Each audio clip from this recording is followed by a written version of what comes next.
Hey, on my Travel Wins podcast today, I'm lucky to have NWA Wrestling Heavyweight Champ Nick Aldis. How are you today, Nick? I'm good, Peter. Thank you for having me. No, I appreciate the time, buddy. You know, I've done this once before with one other guest where I spoke to the spouse and then I got to the other spouse. This is a little bit different because you travel as much, if not, well, a little bit, probably more now than Mickie does.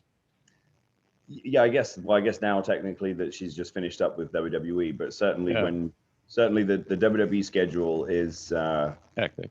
almost really in a class by itself. I think there was probably a period when I was in TNA when we were running hard on Spike TV around sort of 2012, 2013, where the schedule was pretty close to the WWE schedule. It was like, because it was live TV on Thursday nights on the road somewhere, and then typically there would be non-televised live events on the following sort of Friday, Saturday, Sunday. So for a little run there, I found myself on the road about 4 days a week, which is about the average WWE schedule, or certainly the pre-pandemic norm for WWE.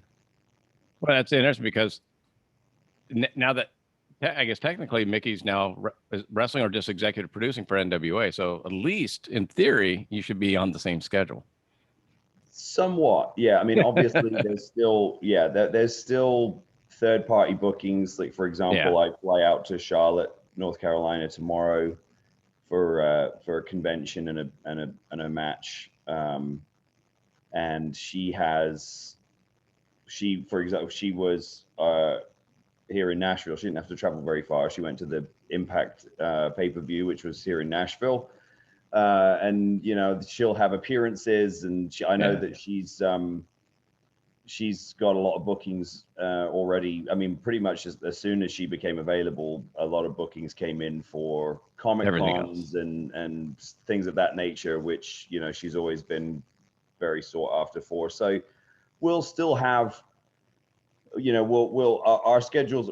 The only difference is really we won't be always on different schedules, right? Because sometimes we'll be on the same one, which will be, which at least will help ease things a little bit. The toughest part really is childcare, especially now that he's in first grade, and it's not like when before he started going to school. It was relatively easy, I guess, by comparison, because we could just scoop him up and take him with us wherever we were going.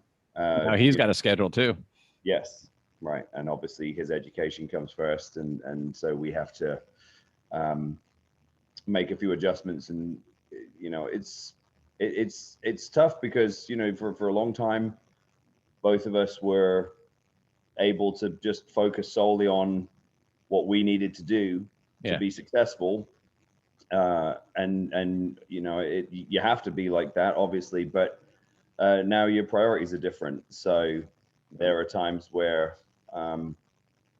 we have to sort of make a few sacrifices or decide, okay, maybe this one I can't make, or whatever it may be. And that's that's a luxury that hopefully we can that we've earned at this point, where because it's in our business, it's a cardinal sin to turn down a booking, if it's unless obviously the money isn't right or whatever. But if there's nothing wrong with the booking, it's the sort of wrestler mentality of like, no, you take it, you make your bookings, you make your towns. So, but that's I have the same issue. I mean, I think anybody that travels a lot for work. I mean, I traveled, pre-pandemic, I was about 120 days a year on the road. And I just had to turn down a Manders meeting because it's my wife's 50th birthday. It's like on her actual birthday day. Right. I'm like, I can't miss that one. Yeah, that's a no-no. Yeah. I get it. I mean, I've missed birthdays. I've missed anniversaries. I've missed parents' birthdays. I missed a lot of stuff being on the road, but can't miss that one. No. And with COVID, this is the least I've traveled. Yeah, me too. Yeah. In a long time. I think that I think when I think back to my childhood, it's certainly one of the things that fortunate that was fortunate for me in terms of my my personality, that lent itself well to wrestling, because I enjoyed traveling, and I traveled a lot as a kid. We had a second home in France, and so we would spend a lot of time in France and going all over. And I have family there. I have family in British Columbia, Canada. Nice. So we would go there too. So I was, and one of the great things about Europe is that you can travel so cheaply, so freely. If you're in Europe, like for Americans, the idea of going to Rome or Paris or Greece or something, that's a sort of significant trip. That's a big expense, and it's like, okay, we got to plan this and save for it. And for most people, obviously, obviously there are the fortunate ones who don't, but for most people, it's something that you have to sort of plan and really think through. But in Europe, you can just, there are deals. You can get a cheap flight for EasyJet or Ryanair or something like that, and go, let's see if there's a deal on a hotel. Oh yeah, there is. Like, oh, let's go to Amsterdam for the weekend, or let's go to wherever. And I mean, I did that a lot when I lived in England. I went to Amsterdam or Prague, or sort of all just different places that we just decided, hey, let's go do that. And that's it's definitely something that I don't take for granted, but I think it lent itself well to wrestling, because when you get into our business, obviously the almost to a man, most of the wrestlers I know, and especially the ones who have achieved a degree of success with, I would say more than 9 out of 10, probably more like 99 out of 100 would tell you that the thing they like the least is the travel. But I kind of always, don't get me wrong, it's not like I go, oh, I can't wait to, get this 6 a.m. flight. But it's something that I've always enjoyed somewhat, because I think even as a kid, I lost that intimidation factor of traveling, flying or taking a ferry or staying in a hotel, or, even going to another country. Like I've been very blessed, because I don't have that intimidation that a lot of people have when it comes to travel. But do you think, being from England and being that it was easier to travel, maybe? So now, I mean, even 15, 20 years ago, it's still hard to book flights. I mean, now you can do it on your phone. And you could hang up now and book a flight to England right now. I could do it while I'm talking to you. Right. You couldn't do that 15, 20 years ago. So I mean, I suppose for me, by the time I was able to sort of book my own travel, by the time I was an adult, it was online. It was, you could book stuff. Obviously it wasn't to the with the ease it is now with apps and everything else, but it was still pretty straightforward by the time that was one of the I sort of, right around the time I was sort of becoming an adult was right at the sort of at the start, right at the start of the sort of the YouTube. And it was right at the start of all of those sort of EasyJets and Ryanairs, those cheap airlines, and those sort of budget Frontier. So I was sort of, again, just I was right on the I had fortunate timing with that. But and I've always enjoyed staying in hotels. Like a lot of people they hate, I can't stand staying in hotels, or I want to sleep in my own bed. But again, I've always kind of looked forward to it. I've always looked forward to the adventure of like, oh yeah, I want to see what this hotel's like, and go check it out, and go, I look forward to it. I've always enjoyed it. And I think that's certainly one of the things that separates people who thrive in our line of work versus people who crack. Yeah, exactly. Well, and then because you married somebody that knows the stress and the travel schedule. I mean, if you married a lady that worked in an office every day, 5 days a week, it might be more difficult. Sure. But obviously Mickie can't go, you're traveling again. Like, and I have to say, obviously when we first started dating, and we were wrestling in the same company, so we pretty much were always on virtually the same schedule, unless we weren't booked on a particular event, which the other was. But for the most part, we usually were. So it was really just the occasional sort of personal appearance or something like that that would be different. But I have to say that when she went back to WWE in 2017, that was the first time where I had been on the other side of the coin. Yeah. Like that was the first time where I had been sort of experienced like, oh yeah, this is pretty tough actually on the partner, because even though I was still doing, traveling myself, I was certainly not traveling to the extent that she was. And we had a 2-year-old, a 3-year-old, so it was like that's a full-time gig. Anyone who, and especially then you add to that horses and dogs and, land and everything else. It's like, and I do remember, there are times where it's very easy to allow that resentment to creep in, and you have to, you have to remind yourself like, hey, it's your job, it's what you do, and you've been in the same spot. And interestingly, I actually remember, I'm not sure exactly when it was, but it probably was around that sort of time. I remember reaching out to an ex-girlfriend and because we're still on good terms, still friendly. She's married with kids, and and we we compare kids and all that sort of stuff. But I remember sort of saying to her, "Hey, I just wanted you to know, having been on, I've seen things from your perspective a little more now from back in the day. So I apologize if I was ever insensitive to any of that." Because you just didn't know, man. It's really hard. I was going to say, how do you guys balance? What do you find works best for you guys to schedule, the little man, family, and then schedules? Well, I mean, communication truthfully,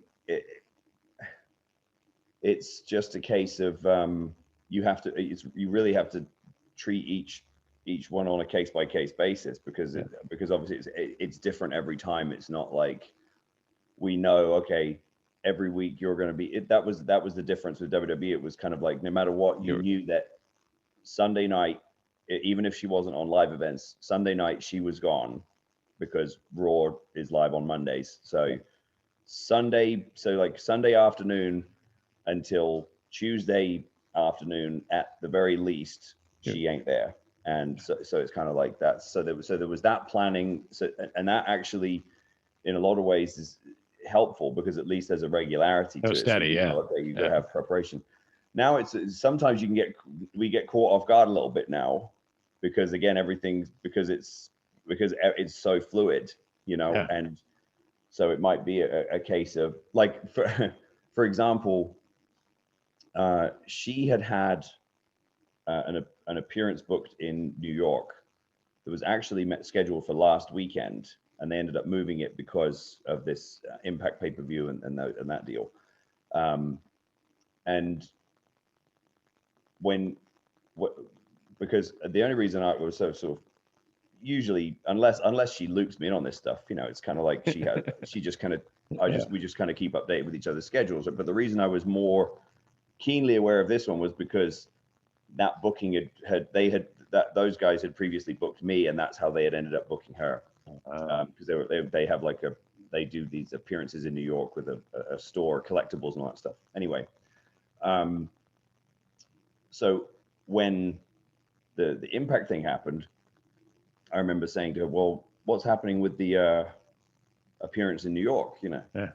So we rescheduled it, and and for a split second, a couple of days ago, there was a part of me that thought, "Oh, did they move it to the following weekend?" Because I'm in, and so and it was just one of those things where she came in, and I said, "Are you booked this weekend?" And she's like, "Nope." And I was like, "Okay, thank God," because I just had this horrible moment where I suddenly went, "What are we going to do with Donovan?" And that happens every now and then, where we go, "Okay, is one of us taking him with him? Are we, and we're lucky in the sense that we have some friends around who are more than happy to come and house sit. if they're around and you know, use the pool and and all that kind of thing. So it's kind of like if they're in town, a lot of the time they would just come over anyway. So we would just kind of say, hey, do you mind coming over and house sitting and watching D, because he knows them so well. And that's the one, you know, again, I think he will have hopefully the same kind of thing that I had, that sort of residual travel experience, because he's traveled so much already for such a small kid.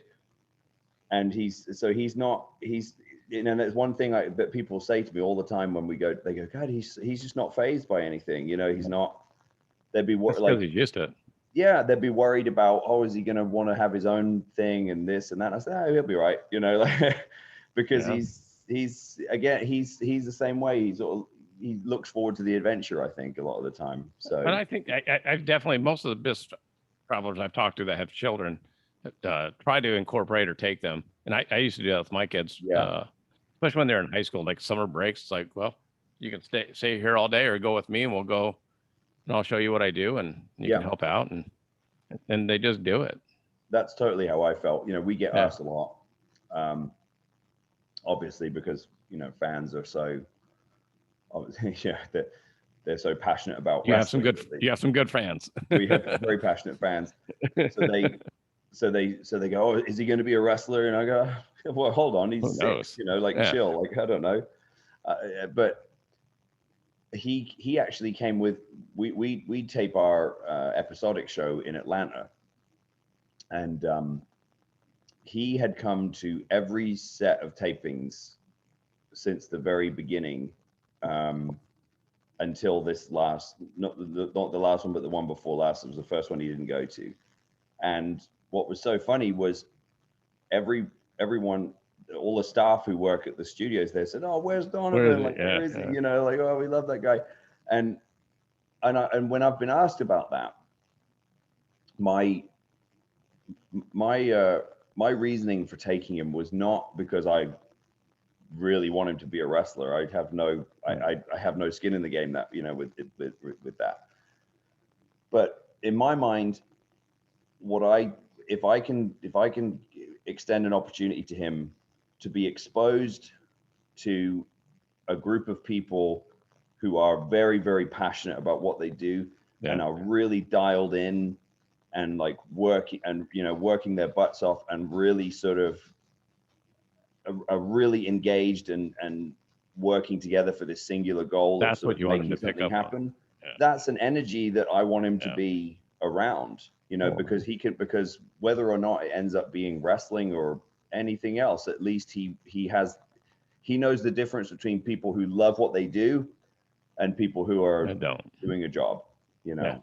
And that to me is the most important thing about, I mean, to me, like and then obviously we're going off topic here. We're not talking about travel at all, but you know, I could never imagine doing a job that I didn't like for, you know, for forever. Like I've done, hey, look, I've had them. I was a friend of mine. We were talking about this the other day. I got my first job at 12. You know, I went and worked at a fruit and veg stand. You know, so like just you know, and then I went to waiting tables, bus boy, lifeguards. You know, I built garden sheds. I mean, I sold insurance. I mean, I did everything. Yeah. But it you know, none of it were a means to an end. Yeah, you knew that wasn't going to be a career. Yeah. No, and you know, I love meeting people who love what they do. Yeah. Like that's such a great energy to me, you know, to be around. I don't have to have anything in common with those people besides that, and I can enjoy being around them. And that's another thing I like about traveling is you meet some of those people sometimes. Yeah. I was going to ask you, because it totally blew me away that Billy Corrigan owns the NWA. So when I first heard that, I'm like, all right, so he just wanted something to spend his money on, right? And he did it. And then you hear him talk, and you're like, oh no, this guy wasn't just somebody looking to invest. He's a fan. I mean, he knows history. He's a wrestling person. Yeah, not just a rock star buying something. I don't think anyone would. based on the based on the track record of success of wrestling ventures, yeah, I don't think anyone who was looking to just sort of make money spend would money. go, the wrestling business, that seems like the place. That's an easy way to make money. Yeah, like it's much easier to lose your money in this business than it is to make it. There's a famous phrase, I think it was Dutch Mantel, who was a very well-known wrestler in the Tennessee area back in the day, and now has been a producer and a booker and is, you know, really just one of the great minds of our business. But he said the fastest way to become a millionaire in wrestling is to start as a billionaire. You know? Exactly. And so no, there is no way that this is it's certainly not a it's certainly not a sort of hobby for him. I mean, in the sense that obviously it's not his main source of income by any means, and if it were, he would not be as wealthy as he is. But he has a genuine desire to succeed in this industry. It's not just because, oh, I just like having a wrestling. Well, and he's passionate about it, and that's what you were just talking about. I mean, right. When I watch your promos, and I'm listening to Billy, I'm like, he is totally in it. Yes, like he's passionate about it, and that's got to be an attraction for you. He's passionate about the business, and he cares very deeply about the history of the business. He cares very deep, and I think he cares very deeply about his place in history in the business. Sure. I think he's as much motivated by being respected by the business for his contributions to it as he is about just simply being in it. You know what I mean? He wants, because it is very easy, you know, and I'm sure the same can be said of a lot of different industries, but it's very easy for people like Billy to be sort of made fun of and sort of dismissed. Sure. You know, because the sort of the assumption is always like, well, he didn't really pay his dues. He didn't love the business. He didn't, you know, he hasn't done anything. He's just sort of paid his way in. But I think his thought on it was like, well, no, I had all the success over here. Yeah. And I, you know, yeah, that was my main talent. Like, that's what I, you know, and that's what I dedicate myself to. But it doesn't mean I don't have a desire to succeed in this business. And I think that, you know, it means a great deal to him that one day he will, you know, he wants to be referred to and remembered as someone who contributed to the business. Now, are you a heel right now, or are you a hero? You're a heel, right? Yeah. Do you like that, or is it just part of the gig? 100%. Much more than being a good guy. Okay. I think you have to. I mean, I will say this: it's not as fun as it used to be, because unfortunately, with social media, and the insatiable appetite of our fans to know the real person, and not the persona, not the heel. Right? It's ironically become more difficult for people to sort of separate the two. Separate them. Yeah. So then you sort of start going, oh, you know, there are times where I go, oh, the fun has been taken out of this, because, I mean, and I don't want to. No, I gotcha. Push too hard on the sort of cancel culture thing, because I know that even talking about cancel culture now seems to be enough to get you canceled. But it's like we're all so keenly aware now in wrestling that, like, people are just sitting on ready, waiting to pounce. It's not just wrestling. Yeah, I just talked to a PR firm, the head of a PR firm here in Santa Monica, and he only deals with companies. He doesn't deal with celebrities. And it's the number one thing that comes up for the companies he deals with, is they want to make sure that they're balanced. It's weird. It's just, for me, it's just, it's not about my own personal opinion of what's offensive and what's not, right? Or what's acceptable and what's not. Like, that's a personal choice for each individual, I think. what's really sad is just the amount of energy it takes. You know, so much of our energy, all of us, is having to be dedicated to making sure we don't step on any of these landmines. Yeah. That it's not being channeled where it needs to be. Right. I made the mistake of commenting on one of Mickie's posts, and I'll never do that again. It was when she got the trash bag. Mm-hmm. And all I said was in the post was, "Hey, at least you got your stuff back, and now you can move on." You know, trying to put a positive spin on something that was kind of crappy. But they don't. Boy. Right. They because there's no. Well.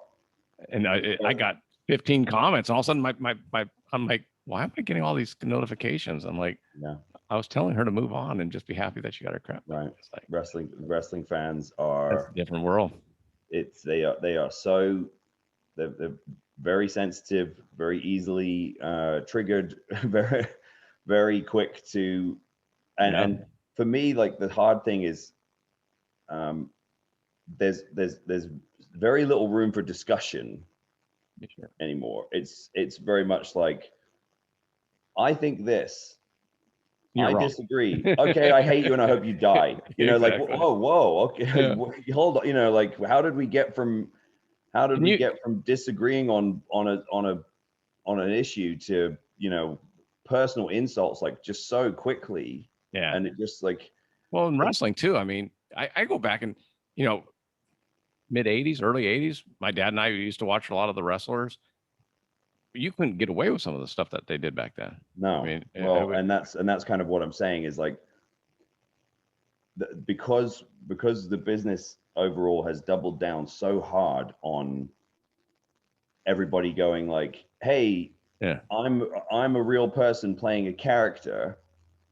You can't get into now you can't do. Yeah. Well, guess what? Now your character can't do half the things that you would normally do to elicit an emotional response, because now those people are going, I can't believe you made that choice to do that with your character. Yeah, exactly. You know what I mean? Yeah. So now you sort of go, oh, I've really like backed myself into a corner here, because the things that you need to do to elicit heat and generate an emotional response, now you basically have to be prepared to own it on a personal level. And it's and not just. I think some of that is social media though, because I'm just trying to think back. Like when I was a kid, I couldn't go that night and go on Sergeant Slaughter's page, right, and see that he's playing with his kids that night. So I just had that thing in my head, right. You know, the Iron Sheik was a bad guy. I didn't know, you know, and then you watch the documentary. You're like, oh, he was a wrestler for Iran, and you know, he was, you know, Olympic level wrestler. No, for sure. I do laugh when I hear, like, you know, I love talking to the old timers. Like I do. I love getting I love learning from them. I love sort of getting all the stories and the, you know, the way they handled business and just the way, you know, it's fascinating. I love that stuff. But it is funny when you get the occasional one that will sort of lament about like, we didn't break character and we did, you know, we weren't going on social media and you know, saying, yeah, but you would have if you had it. Exactly. You know, like, because you couldn't. I meet people all the time who say, hey, you know, somebody, it's like, once people find out you're a wrestler, and this happens a lot when I'm traveling, if, you know, I sit next to someone on a plane or sitting next to someone in a lounge or something, and they go, you know, and then you get to talking and they, you know, they inevitably, they feel this need to give you some sort of tenuous link that they have to wrestling. So it's like, oh, my mailman used to be the next door neighbor 3 doors down from Junkyard Dog, you know, like, is there something, you know, is there some brand? And you go, oh, okay, well, that's interesting, I guess. I don't really know what to do with that. But without fail, almost all the time, these guys who were fans of people from that era will say, oh, he was just the nicest guy in the world. He was like, he would come over and play with my kids, you know, like, and it's like, so, okay, so they weren't protecting their characters that much. No. Well, MMA fighters are the same way. I mean, all the MMA fighters that I've trained with and that I know, they're all super nice guys. Yeah. And I always tell people, like, my first jiu-jitsu instructor was Hoist Gracie. And I'm like, if you met Hoist on the street, you'd never know. Very unassuming guy. Yeah, super nice. I mean, the old adage is, is, the real tough guys don't have to tell you. Yeah. That's the way I always looked at it. Well, but you're also sick. You're a big guy, so I'm sure you get a lot of looks just right off the bat, being 6'4", 240. I got more than that. I got more of it in England, actually. It's funny because there's more of I think there's more of a sort of street fighting culture in England still than there is here. Really? Maybe it's because, well, and I know it's gonna, and I found myself, we're touching on all the hot topics here, but oh, sorry. I think honestly, I think one of the main reasons is because they don't have guns. So there is that sort of, they're not worried about it. Thing of like, hey, let's just, you just don't know, this guy might be packing. Yeah, worst case scenario in England, you're just gonna get your butt kicked. Yeah, and it's like, you get shot. I grew up Kings Lynn. I mean, it was very normal to see a full, like, at least one of the sort of 4 or 5 night spots in town. It was very normal to see at least one, like, full-on fist fight. Yeah, like spill out into the street, and then we'll get thrown out, and riot. The police would come in the riot. I mean, on the weekends or on Thursday nights, it was Thirsty Thursdays. The police would be there in the riot vans on Norfolk Street. They were just there, just getting ready. In anticipation, like inevitably someone's going to get in a fight. So it's just sort of part of the culture. So yeah, obviously, after I had my first sort of taste of exposure with gladiators and stuff like that, like the first few times I went out, there was obviously a lot of attention, and there were a few times where I would have to sort of say to my friends, I think we should probably get going here before. Let's go and move. Yeah, because obviously that's the last thing I need. Well, first of all, I'm just not. I don't like fighting. I don't want to have to do it. Obviously, if I have to, I would, but it's not something that I'm looking to do. And I've always had a very keen. Again, I think from wrestling, you develop this skill of spotting the people in the audience who are making noise versus the ones who you go, okay, this guy might. Let's watch him. Yeah. This guy might act. Yeah. Like, and so I think I had a sort of pretty dialed in sense for that stuff. So it would be like, okay, here, this guy, and this guy. Don't push that. Yeah. Don't say anything. Don't look. Yeah. Yeah, sure. So that's pretty awesome. Yeah. To me, you're still a young guy, but you've been in wrestling for what, 7-8 years now? Add 10 to that, and you're close. 17. Well, yeah, because you started in England, and then I'm 34 now, and I started at 17. So you're like Mickie, you're an overnight success. Yeah. No, I first went to wrestling school at 17, and I had sort of made I don't know, the decision is the right word, but I had certainly realized in my head that that I was going to try this. Like, I definitely wanted to be a wrestler. Probably as young as about 14 was when I had sort of really, so naturally, well, at least in my mind, what I thought was common sense. So, some of my contemporaries don't share the same. I was going to say, share the same thought, but I started working out right away. I started lifting weights that young. I bought a weight set and then joined a gym, and really, really sort of got fixated on that as well. And so by the time I started training at 17, I had a pretty decent physique, especially for a rookie. So I found myself getting booked quite quickly. Oh, nice. And it's funny because this was what, I've been booked to do seminars all over the world. And to this day, I will still say, like, first thing you need to do is go to the gym. And it's kind of met now with this, because again, this sort of, a lot of it's come from this kind of new culture that we have in wrestling is, oh, that's an old fashioned mentality. And, oh, that's like discriminating again, blah, blah, blah. Like, wrestling's for everyone. And it's a variety show. Yeah, no, it is. But I'm just telling you from my own experience, you only longevity wise, everything by getting booked. And I got booked quicker than the rest of my friends who started at the same time as me because I had a better look. Period. End of story. I wasn't a better wrestler. I wasn't a better talker. Well, I may have been a better talker, but I wasn't a better wrestler. And the reason I got booked was because I looked better on a poster. And that's the end of it. And that was where Brian Dixon, who at the time was the most successful promoter in Europe and was running 200 shows a year, he was like, you're booked. You're so, you know, you like, I called him and he said, do you look good? And I told him I was, you know, 6'3", 6'4". And I told him at the time, I said, you know, I'm about 17 stone, well, which was lying. I wasn't, I was, you know, that's like 240. I was lying. I was about 220. But he was like, all right. And I showed up and he went, you look good. Like, you know, and he's like, and he went like, you know, and basically like, I was blessed then to be with a lot of really seasoned pros who could hold my hand and, you know, guide me through matches. And that's how you get better at this. So next thing you know, I was like full time by the time I was 18. So, you know, that's how I was able to progress quickly. In England, were those regional shows? Did you just mainly wrestle in England, or were you going out to France or? No, mostly. I mean, there were shows. There's always been a pretty decent scene in Germany. France has always been kind of hot and cold, you know, and there might be and there were occasional shows in the rest of Europe, but England was by far that's the strong market. Yeah, that's awesome. So it's weird to think that you've been doing something for. I mean, you're 34 and you've been doing something for half your life. Yeah. It is strange.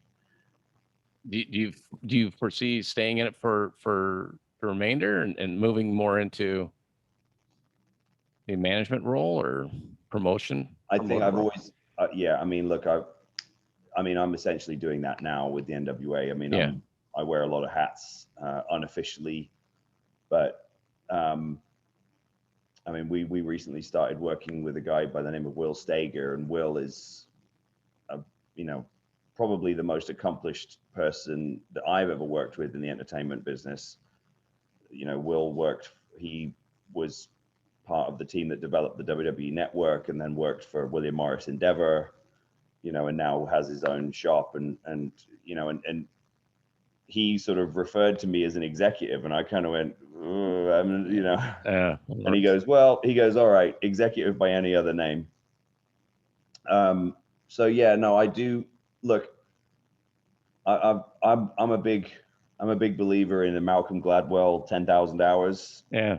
And this is the thing I've dedicated my 10,000 hours to, you know, and so I think certainly for over the last few years, it's very much been a solidified thought, but I think I always thought in my mind that I was going to contribute to the business beyond just wrestling.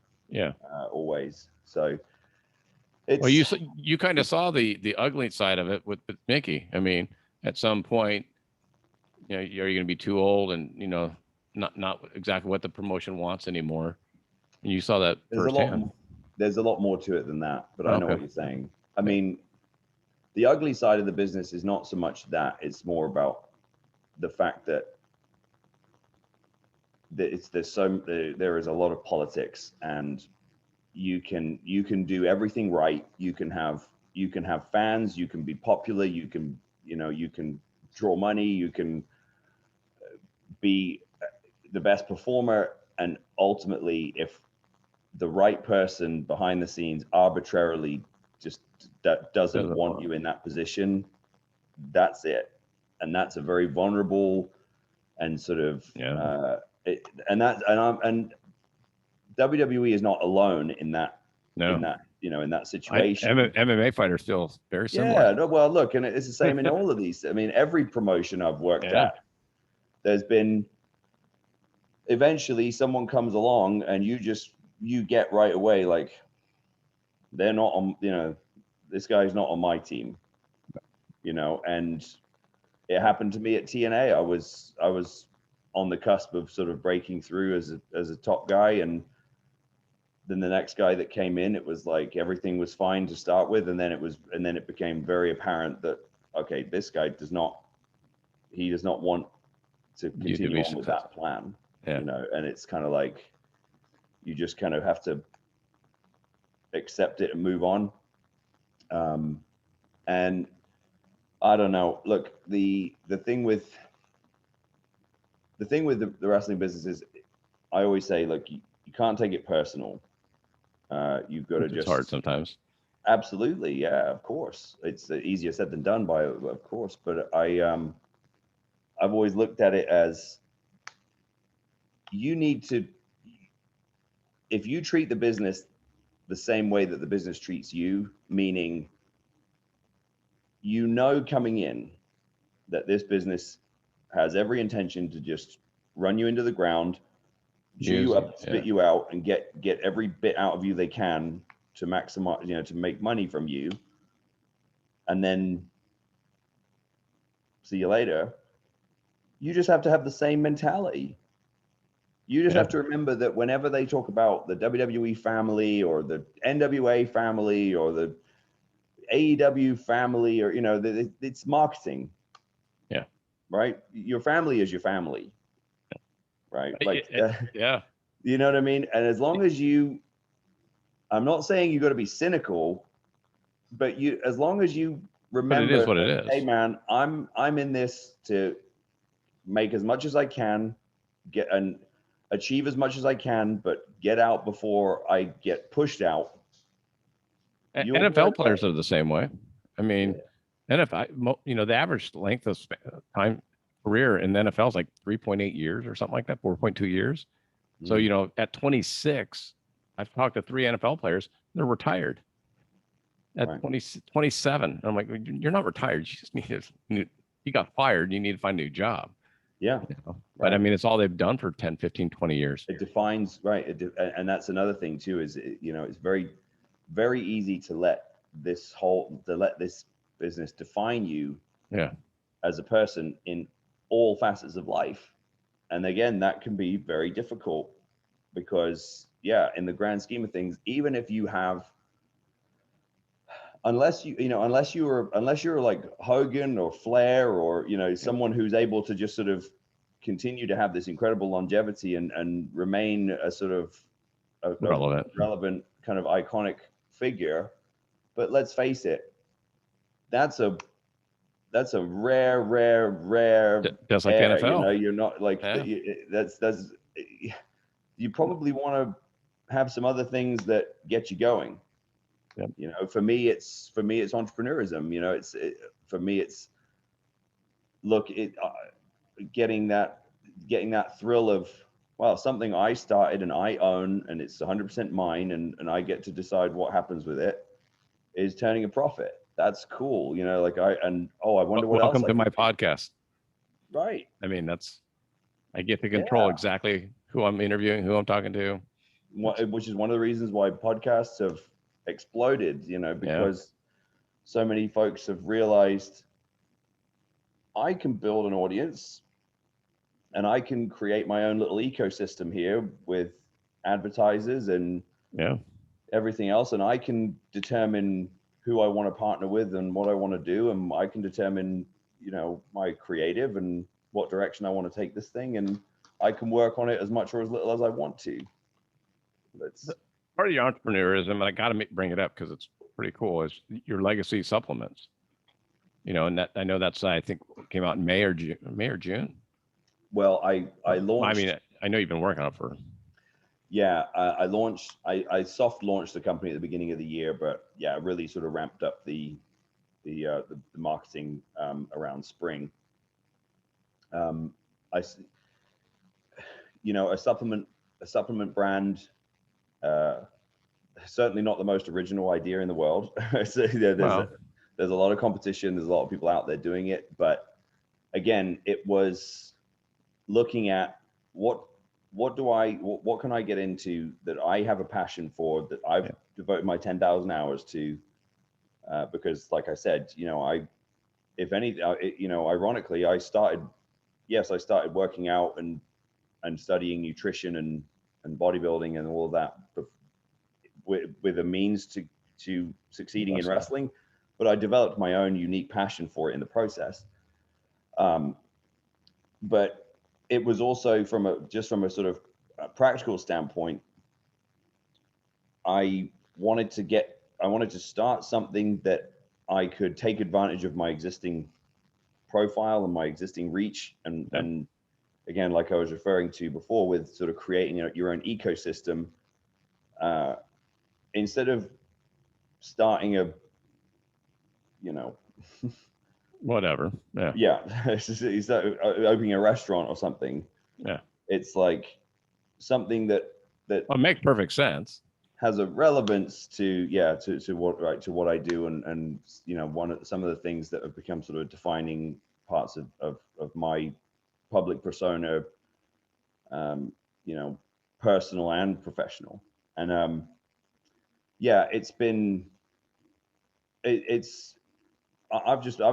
really been so happy with the growth.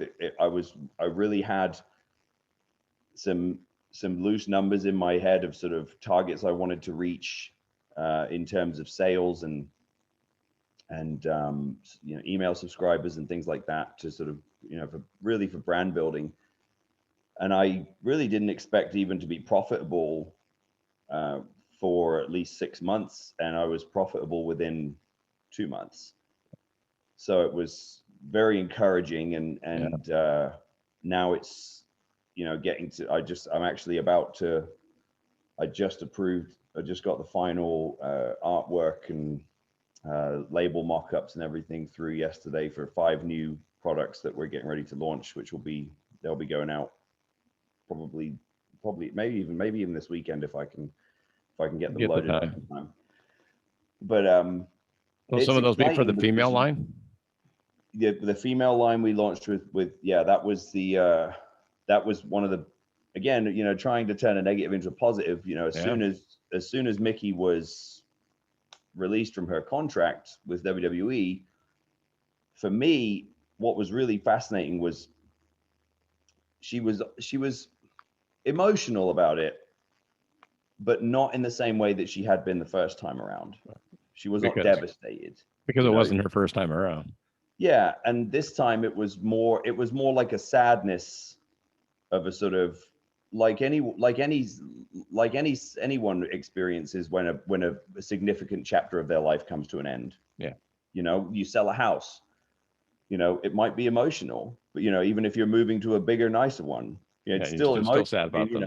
Mickie sold the first house she bought. It was like, I know she was emotional about it. We live in a much nicer house now, but it's like, that was the first house that you bought with your own money, and so I get it. So anyway, so that was the kind of sadness she had, but there was also immediately this sort of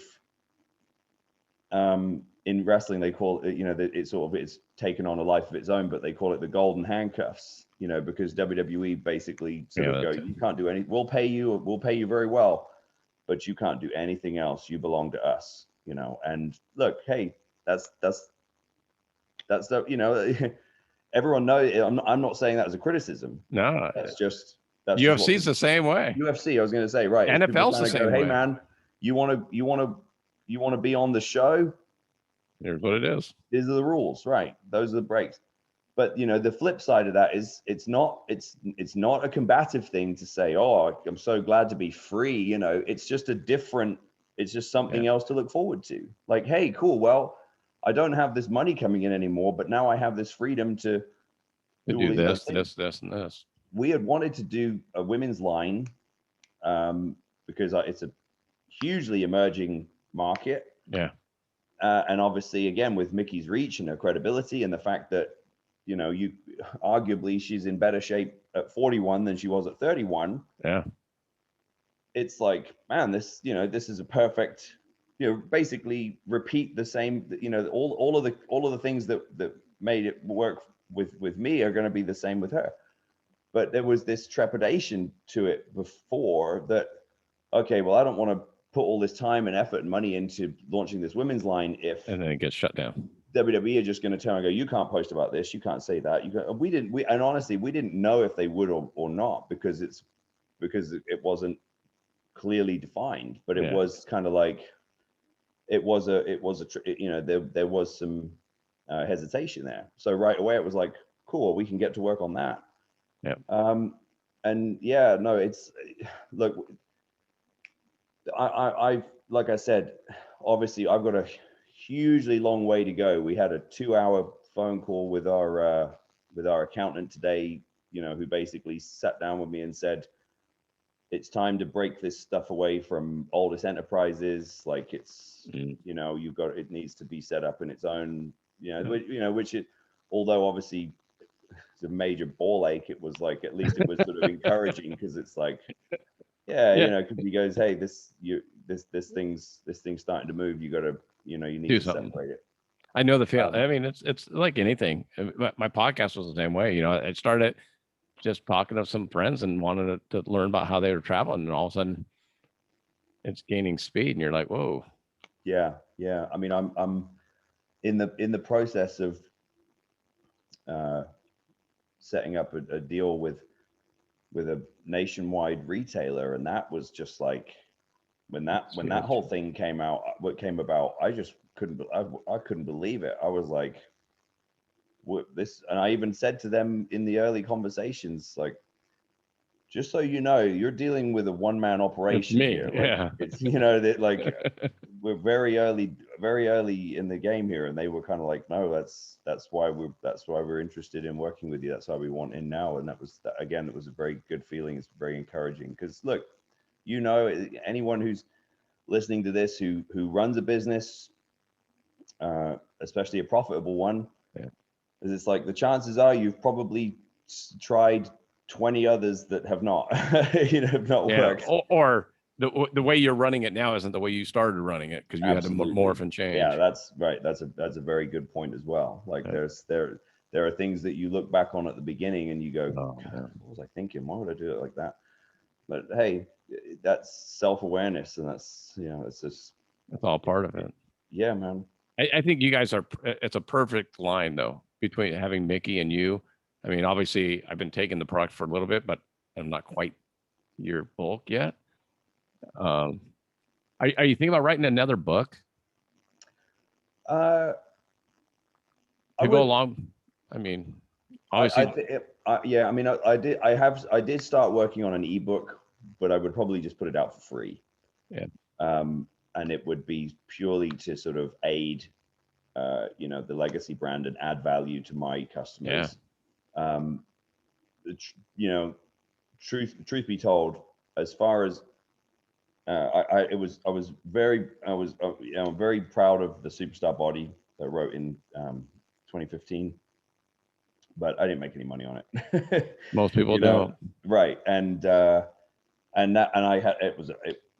They came to me, the publishers came to me. It wasn't something that I was trying to do, but it's like, for the amount of work involved, and this, I definitely had expectations beyond. I mean, the most money I made from it was basically buying copies of it myself and then, reselling it. And I kind of went, well, this doesn't make any sense. Now, I've talked to so many people on my show that have written books, and I haven't met one that said, oh my God, what a boon. I made a huge amount of money. No one. So but you get to put down instead of just saying wrestler, right, you get to say author for the rest of your life.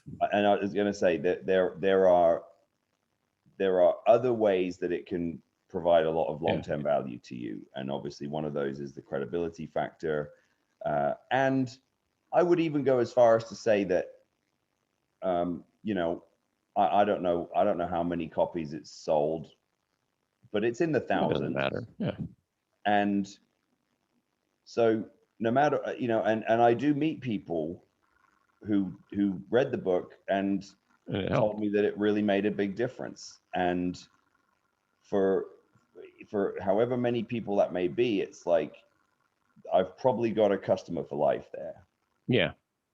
The same way that, for example, with Legacy, there have been, if you, I'll probably regret saying this, but if you reach out to Legacy subs You know, if you reach out via email or via the phone line or whatever, you're getting through to me. Yeah. You know, and we've had a couple of occasions where somebody's called us, a guy called and said, hey, I had a question about the test stack. You know, do I have to take it at night, or can I take it some other time of the day? And I started explaining to him, like, well, look, we just recommend you take it at night, just because studies have shown that the processes that this supplement really helps kind of stimulate, are most active overnight at night when you're sleeping and all that. But it doesn't mean that it's, ultimately you can take it whenever you want. I often say to people, if you don't want to take too much stuff, because there are people who don't want to take a lot of pills before they go to bed because of their digestion or whatever. Yeah. I go take it with your evening meal, or take it, before you work out or whatever. And we get a few minutes into the conversation and he just suddenly stopped and went, wait, is this Nick Aldis? You're like, yeah. And yep. And he went, oh, wow. Like, I just thought that you were like endorsing it. I didn't realize it was us. No, it's me. It's me. I know. I got the text from Mickie saying, we're going to send some stuff out. And Nick just didn't get to it yet. Don't worry, So yeah, I mean, right now it's a one-man operation, and but you need to get Donovan to help out. What's going on here? Right? I know, yeah. Maybe not today. Yeah, we do have him listed as an employee for tax purposes. Totally legal. There you go. There you go. It's like my accountant's favorite phrase is, he goes, tax avoidance, legal; tax evasion, illegal. Not good. Yeah. So. And that is the benefit of, I'm an independent contractor for both my day job and my podcast. So right. I get to fly to Hawaii for work. Yeah, that's part of my territory. Can't get much better than that. I haven't been an employee for ever over a decade. So. Yeah, I was gonna say it's been a while. Yeah. One last thing, because you read Malcolm Gladwell and entrepreneurial type books, what do you think makes you exceptional? Meaning, is it your mind? Do you think it's just your mindset? And does that come from your parents, or is it something you've grown over time? Because you're a 1,000-day champ for one. We'll throw that out there. I don't think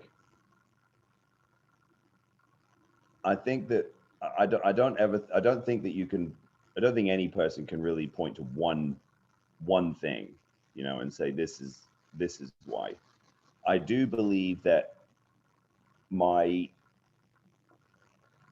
circumstances helped breed the mindset that I needed, meaning that I came from I don't want to paint this story of like I came from nothing. My parents were decidedly middle class. Like, my dad had a good job. We really didn't want for anything. We had a nice house. My parents were very smart with their money, and it was, like I said, we had a second home in France. Certainly would not. I certainly did not come from a sort of struggling background. However, but by no means were we wealthy. It wasn't like we sort of, and obviously that's all relative. Obviously, all subjective. But I think the fact that I lived in a small village with, I don't know what the population was, probably under 1,000. And it's, mostly old people, and it's people who have sort of lived there their whole life, and their parents have lived there their whole lives, and their grandparents before them. And, their idea of an adventure is driving to London, or getting the train to London is kind of their idea of an adventure. And I don't know what it is. I don't know why I was wired differently, but I was wired differently.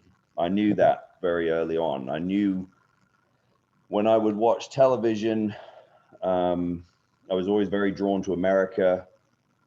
And then obviously with wrestling, and I'd say the other thing too is that I was the youngest of 5.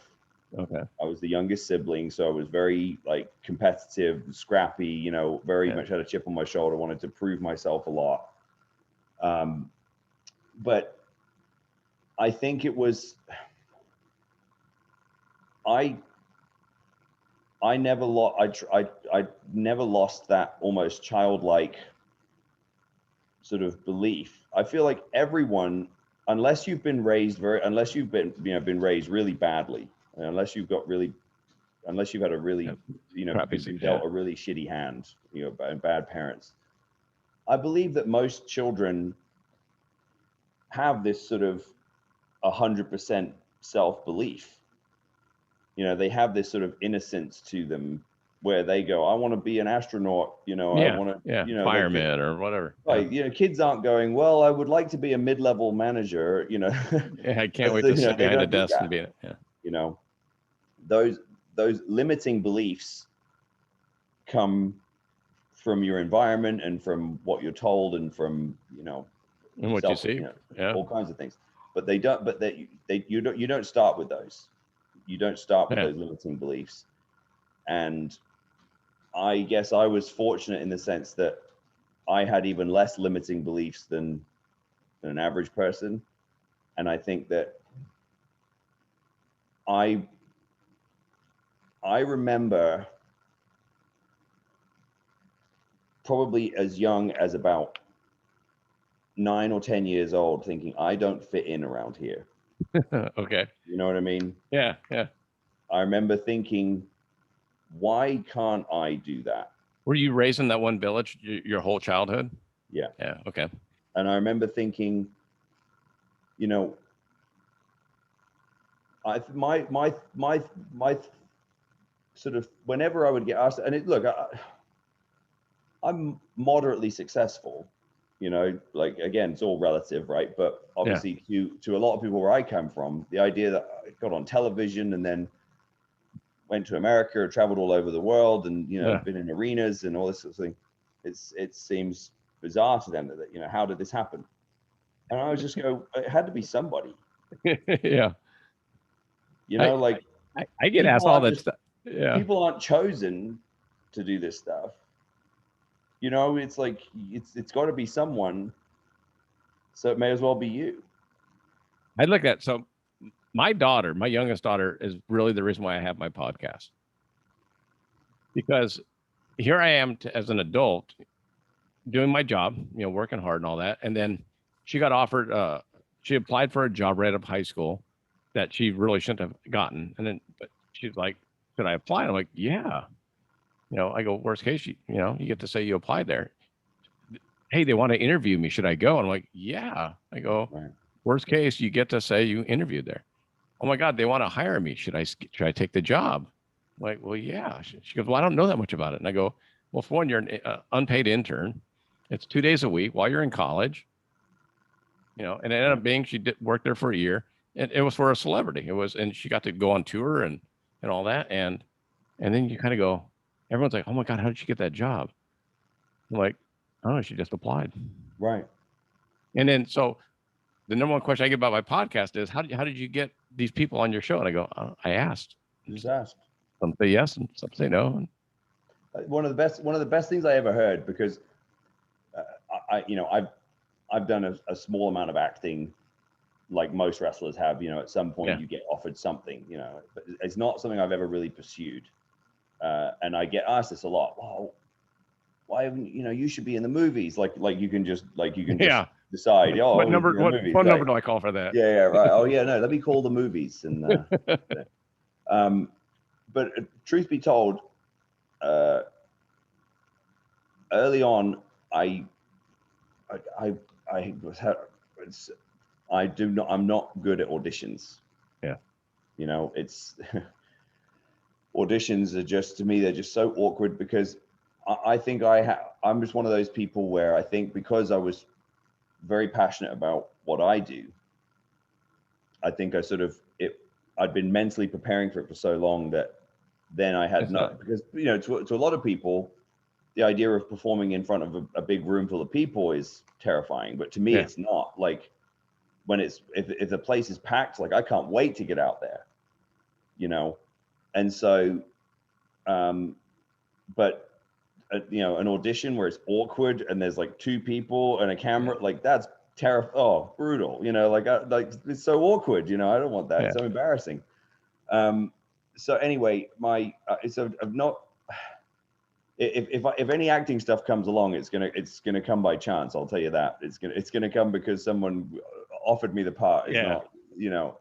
But I remember hearing this great interview with George Clooney when he did Inside the Actors Studio, and someone asked him about auditions because you know, obviously they're all drama students, and someone said to him, like, you know, how do you do it? You know, what's your tips for auditions? And he goes, it's really simple. When you go to an audition, you're gambling with house money. That's true. You didn't have the job when you went in. And the worst thing that can happen is you still don't have the job when you walk out. The best thing that can happen is that you get the job and your whole life changes, you know? So like, but you know, you're not gambling anything. Yes, right? I guess that's true, because I have the same mentality with the podcast, right? I mean, if XYZ celebrity says no, or businessman says no, I go, okay. Yeah. I mean, I'll get you next time. Yeah, yeah. Like, yeah. And so I think because I have that attitude, I come off as not needy, not, you know, not overly pushy or whatever. So. Well, and also, and I'll say this as someone who gets approached for podcasts a lot. Yeah. It's also not coming across as sort of as having expectation. Right. Like, you know, I mean, I get approached for podcasts, and, you know, ranging from, you know, hundreds of thousands of downloads to, you know, to hundreds at best. And the ones with the bigger, usually the ones with the bigger audiences are usually the ones who write short emails, and they're friendly and professional, but, you know, without like unnecessary word salad. Yeah. And not overselling. Right. And the ones that throw up the red flags for me are the ones that say, you know, greetings and salutations, Mr. Aldis. You know, I would love if you would grace us with your presence on the, you know, underthemat.com podcast extravaganza. I'm the executive producer. Like, listen, dude. It's me. You're the right. Yeah. You're the guy. Yeah. You know, like I felt it's so cringy when, like, I'm talking about legacy, and, you know, we're shifting a decent amount of product, we have a decent amount of sales, and we're profitable, but it's still cringy to me to, like, I would never refer to myself as the CEO. Yeah. You know, usually I think the email signature on the legacy of things, it says founder and CEO, you know, because like, I'm the founder of it. Like, it's mine. I don't know what to say, like, owner, you know, I don't know. I know. It's my business. I'm a, you know, small business owner. Like, but it's, yeah, I mean, I've granted interviews to very small podcasts simply because I liked the energy that they had in approaching me. So now I went, well, hey, look, if I can talk about a few things, and, you know, that helps this guy grow his audience a bit quicker, then great, you know, like, I'll do that. But yeah, it's like you said, you're gambling with house money. What's the worst that can happen? They say no. Yeah. So my daughter, so it's weird that you say all that, because she took that experience working for that one celebrity, and then she called. So I work in the Western industry. I sell cowboy boots and jeans, and I'm at the rodeo in Vegas, and I always tell them, I said, look, I run the booth. I have employees that work for me, and I'm at work. I go, only call me. This is when they were in high school. I said, or just out of high school. I said, only call me if, like, it's an emergency. You know, like you would tell Donovan, hey, if something's happened, let me know, but I'm at work. Right. She calls, and I'm like, oh crap, I got to pick it up. So I pick it up, and I go, what's up? And I'm in the booth, and she goes, hey, I got some news I want to tell you. I go, okay, give me a second. I leave the booth. What's up? She goes, hey, I got a job today. I go, yeah, I'm at my job, honey. You know, I was like, I'm working. I go, what are you going to be doing? She goes, I got a job working for Kim Kardashian. I'm like, excuse me? Like, And I go, how did you get that job? She goes, it was the the interview, the job title was for Jenner Communications. It didn't say who it was for, and she didn't ask, but because she got a good job, because she got that job, ended up working for Chloe for a year and a half. You know what I mean? So Yeah. that shouldn't happen. Right. You know Well, what I mean? and again, yeah, like I said, it's got to be somebody, Yeah. Why not and you? it may as well be you. Right. But what do you have coming up that you want to talk about? You got Well, 73. yeah, I mean, for us, the big thing is St. Louis is NWA 73. We actually, I'm not sure when this is going out, but we're I'll we're a put it out before little that, but yeah. we're a little on edge with it because because there's a lot of talk about COVID Shutting down. restrictions kind of Yeah. being ramped up again, Oh, we got the same issues. and we had, and just that we've been snake bit, to use a Southern phrase, with timing and stuff. I mean, because we had our first arena booked in the spring of 2020, and we were halfway sold on that place, and that's when COVID took its hold before, and now we're sort of going, oh God, like, don't tell me we're going to have this same thing again, because 73 is mid-August, right? It's August 28th is Empower, okay. which is the all women's show, which is the EP of.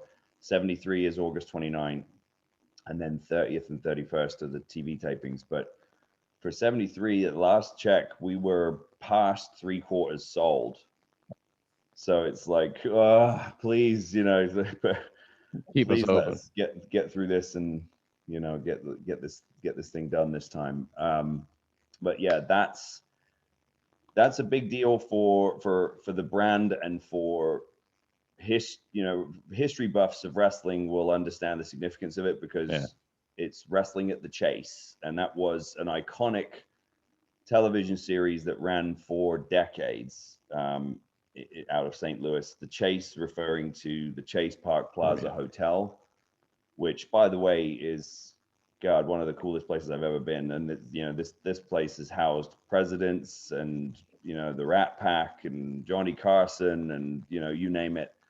And wrestling was a sort of very high class affair there back then. And through obviously Billy's cachet and the work that we've done to rehabilitate the brand, they loved the idea of bringing it back for the first time since 1984, I think. Oh wow, really? So like, it's a big deal, and we've had a ton of media coverage. The local community in St. Louis could not have been more welcoming and enthusiastic. So yeah, that's our big race to the Chase, right? I mean, race to the Chase. This weekend, I'm in Charlotte, North Carolina, for an event called The Gathering, which is a sort of big wrestling convention, and then with a show that evening. Do you have any travels planned for Legacy, or is that? I mean, are you going to start going to some of the fitness shows and the Arnold and all that stuff? Well, if I saw a benefit to it, then you would plan it. Yeah, I mean, we're not there yet.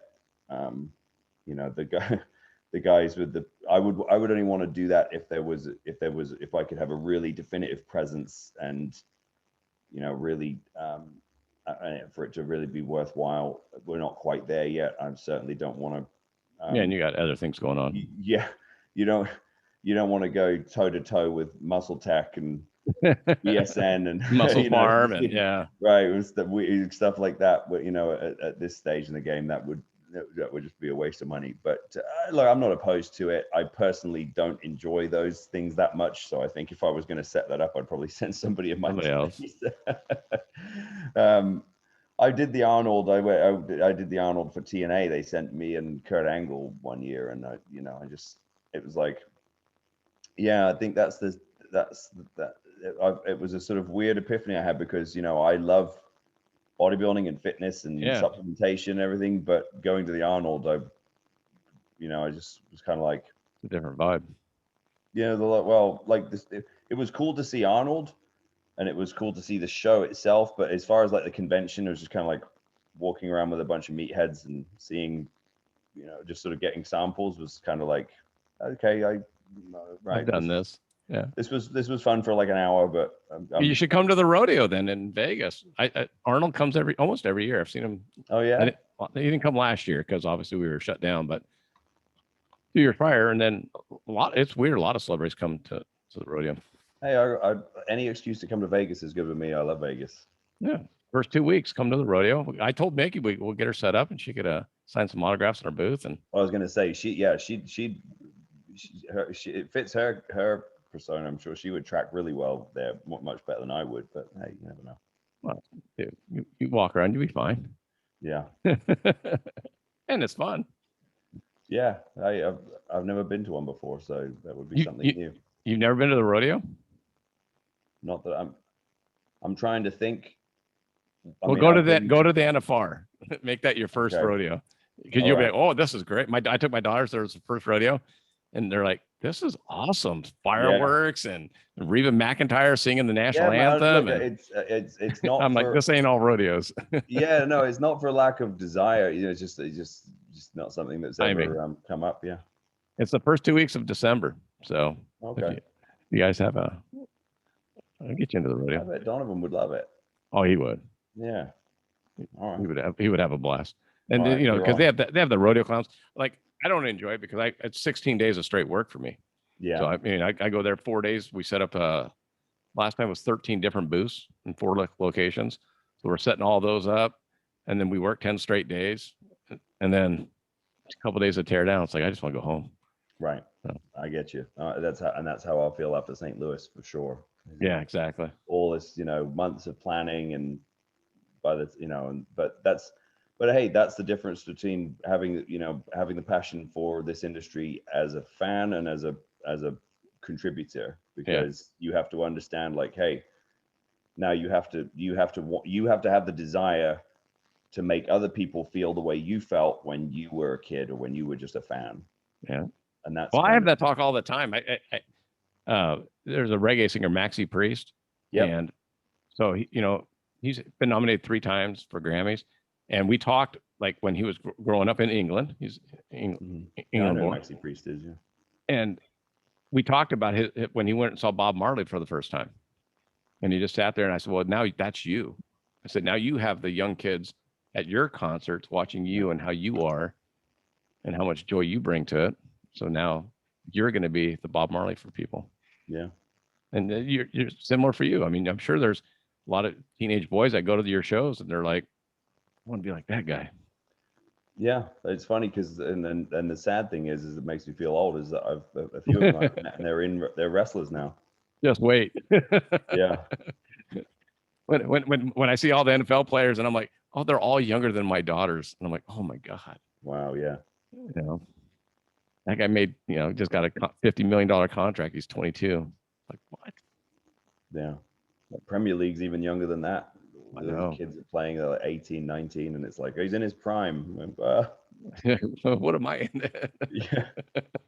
I guess the prime was 30 years ago. Shit. I remember I watched the Euros, and obviously it was on tenterhooks because obviously England getting to the final. I remember Chiellini, who's a defender for Italy, they kept talking about like what a marvel he is because he's like 36, I think.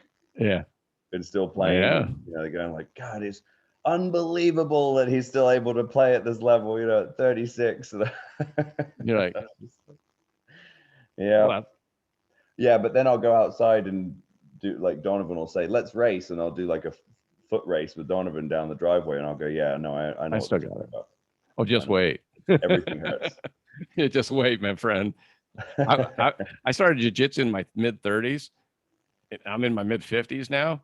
And now, they're like, my cousin who does jiu-jitsu in Arizona, he's like, you going to go do any tournaments? I go, you realize at my age that there's nobody else fighting at my age? What do you have to, what do you have to prove? I'm senior level 3, Right. Like the over 50 crowd isn't really big. So no. And if you get hurt, like I need to work. Yeah. There's no coming back.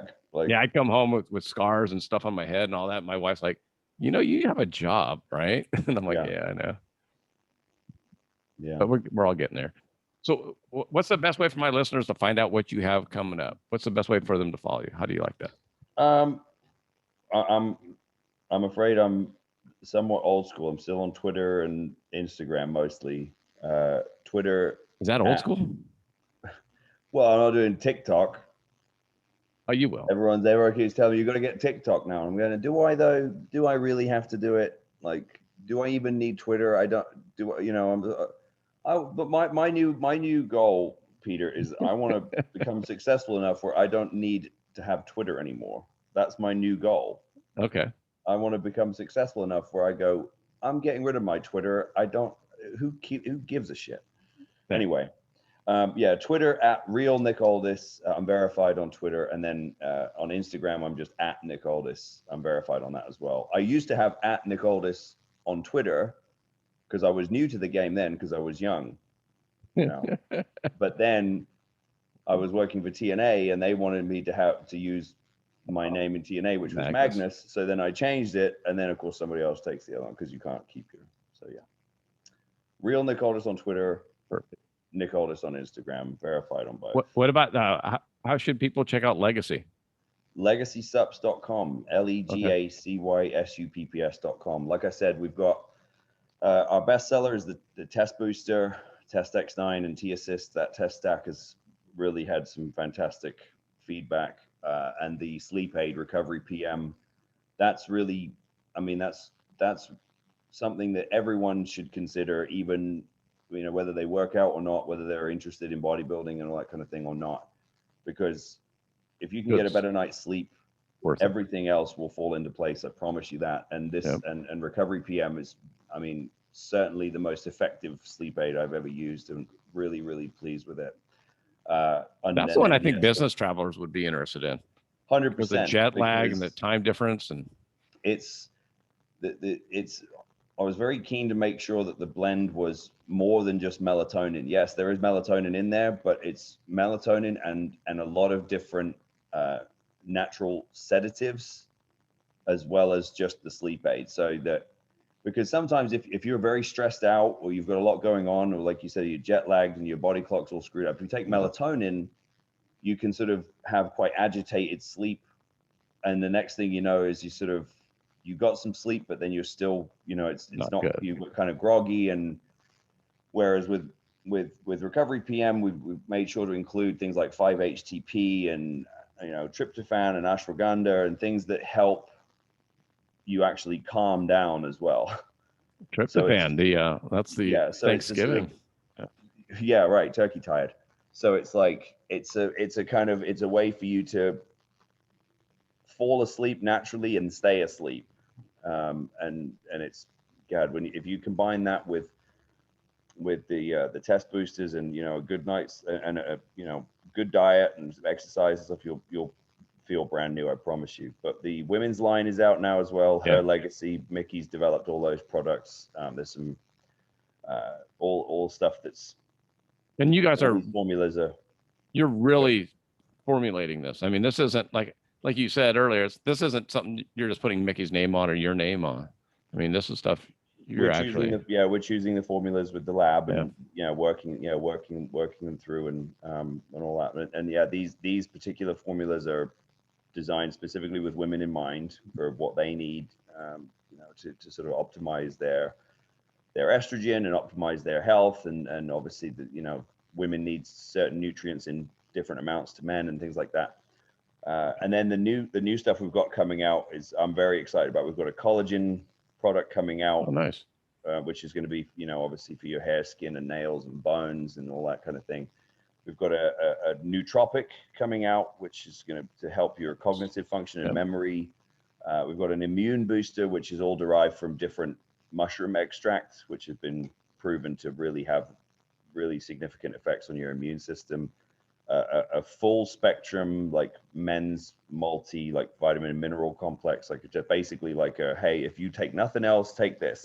You know, if you're not the kind of person that wants to be taking all these different things, take this, and you're good. And I think that's it. I want to get into that nootropic.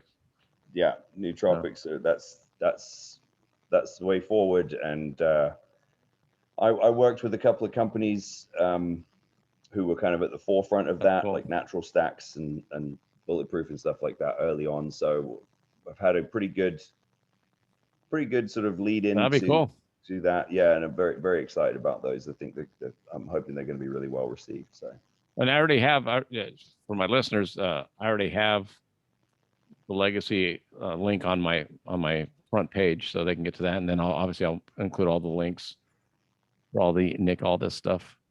Yeah, well, I appreciate that, because obviously we appreciate every new customer that's coming on, and we try not to bombard you with emails. I usually only send. And you don't. I can verify that. I usually send stuff out only if there's a new product or some sort of special offer or code. Yeah. We're not bombarding you with stuff every day. But yeah, like I said, right now you're helping out a one-man shop. It's a one-man operation, I'm obviously working with a great team at the lab, and hopefully soon we'll be available in a lot of nationwide. Yeah, nationwide stuff. So yeah, very exciting. Cool, man. I appreciate the time. Oh, thank you. Really do, and I'll stay in touch with you guys and see if I can. I already offered Mickie some cowboy boots for Donovan, so maybe I'll get you in some cowboy boots too. All right. I mean, hey, if it's free, chances are I'm going to take it. We'll get you in some hippopotamus or elephant boots or something. All right. Something crazy. That sounds good. I'm just not going to commit to wearing them in public. Only to Mickey's concerts. All right.